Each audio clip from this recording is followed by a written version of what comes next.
Hi hello అందరికీ నమస్తే. Welcome back to my channel creative Vijaya vlogs. ఈరోజు recipe వచ్చేసి చికెన్ పకోడీ ఎలా చేసుకోవాలో చూపిస్తాను.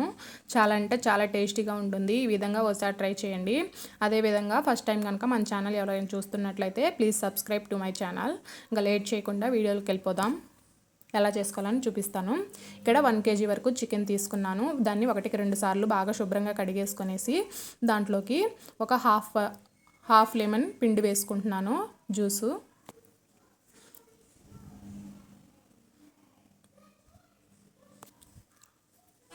దానిలోకి కొంచెంగా 1 స్పూన్ వరకు అల్లం వెల్లుల్లి పేస్ట్ వేసుకోవాలి.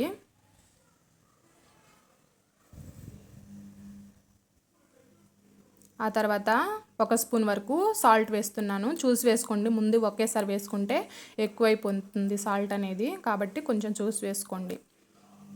ఆ తర్వాత 2 స్పూన్ల వరకు కారం వేస్తున్నాను. కారం అనేది కొంచెం ఎక్కువగానే ఉంటే బాగుంటుంది. ఆ తర్వాత ఒక హాఫ్ స్పూన్ పసుపు వేసుకోవాలి. దానిలోకి ధనియా పౌడర్ వేస్తున్నాను.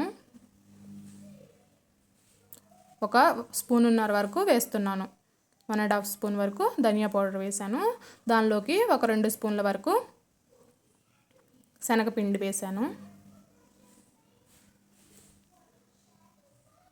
ఆ తర్వాత వచ్చేసి 2 స్పూన్ల వరకు బియ్యపిండి వేసుకోవాలి. బియ్యపిండి వేయడం వల్ల బాగా పకోడీ అనేది క్రిస్పీగా వస్తుంది. దానిలోకి ఈ విధంగా పచ్చిమిర్చి అనేది పొడవుగా కట్ చేసుకొని వేసుకోవాలి. దానిలోకి కొంచెంగా 1 స్పూన్ వరకు కార్న్ఫ్లోర్ వేసుకోవాలి. ఈ విధంగా అన్నీ వేసేసుకొని బాగా చికెన్ ముక్కకి బాగా మసాలా అంతా పట్టే విధంగా బాగా మిక్స్ చేసుకోవాలి. దీంట్లో కావాలంటే మీరు పెరుగు కూడా వేసుకోవచ్చు. నేను పెరుగు క్లిప్ అనేది మిస్ అయింది, పెరుగు కూడా వేసాను. ఒక 2 స్పూన్ల వరకు పెరుగు కూడా వేసాను. ఆ క్లిప్ అనేది మిస్ అయింది. ఇలా బాగా మిక్స్ చేసుకోవాలి.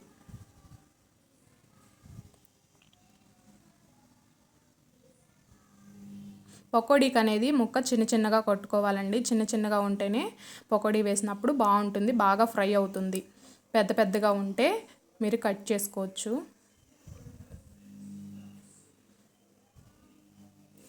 ఇలా కలుపుకున్న దాంట్లో ఒక 2 గుడ్లు కొట్టి వేసుకుంటున్నాను.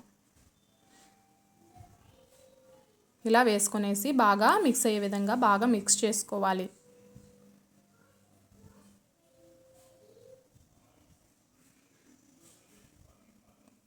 మరీ లూజ్గా ఉండకూడదు. మీరు ఒకవేళ ఇవన్నీ వేసిన తర్వాత కొంచెం వాటరీగా అనిపిస్తే కొంచెం రైస్ ఫ్లోర్ కొంచెం కలుపుకోండి, సరిపోతుంది. ఒక 2 స్పూన్ల వరకు రైస్ ఫ్లోర్ కలుపుకుంటే సరిపోతుంది.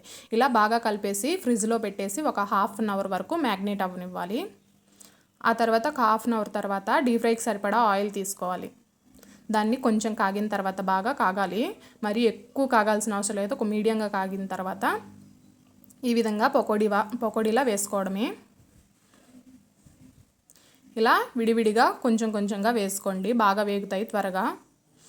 ఈ పకోడీ అనేది వేగడానికి కొంచెం టైం పడుతుంది. చికెన్ కదా, లోపలంతా బాగా ఉడకాలి కదా, కాబట్టి కొంచెం టైం పడుతుంది. కాబట్టి త్వరగా తీసేసుకోకుండా లో టు మీడియం ఫ్లేమ్లో అడ్జస్ట్ చేసుకుంటూ బాగా ఫ్రై చేసుకోవాలి. నేను ఇక్కడ ఫుడ్ కలర్ వేయలేదు కాబట్టి కలర్ ఏమీ లేదు, కాబట్టి కొంచెం ఎర్రగా ఫ్రై చేసుకోవాలి. ఫుడ్ కలర్ కూడా మీ ఇష్టమైతే వేసుకోవచ్చు, నేను ఇక్కడ ఏం వేయట్లేదు. ఇలా ఫ్రై అయిన తర్వాత తీసి పక్కన పెట్టుకోవాలి. ఒక టిష్యూ పేపర్ ఉన్న గిన్నెలోకి తీసి పక్కన పెట్టుకోవాలి. మళ్ళీ సెకండ్ టైం కూడా వేసుకోవాలి.